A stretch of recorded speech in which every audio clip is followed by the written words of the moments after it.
சோழமண்டல கடற்கரை பகுதிகளில் மட்டும் காணப்படும் மண்.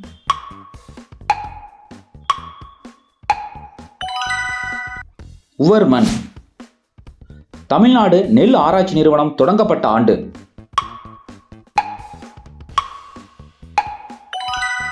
ஆயிரத்தி 1985.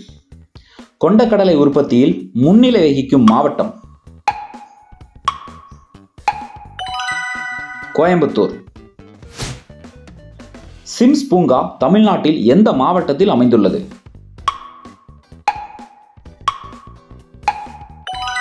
நீலகிரி. தமிழ்நாட்டில் நேரடியாக கடலில் கலக்காத ஒரே ஆறு எது?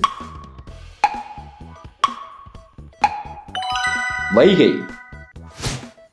இந்தியாவின் இரண்டாவது உப்பு நீர் ஏரி.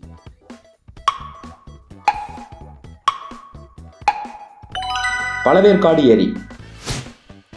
வெள்ளி நீர்வீழ்ச்சி தமிழ்நாட்டில் எங்கு அமைந்துள்ளது?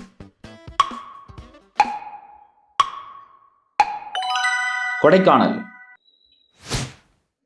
வருசநாடு மலைக்கும் அகத்திய மலைக்கும் இடையில் அமைந்துள்ள கணவாய். செங்கோட்டை கணவாய். கழுவேலி பறவைகள் சரணாலயம் அமைந்துள்ள இடம்?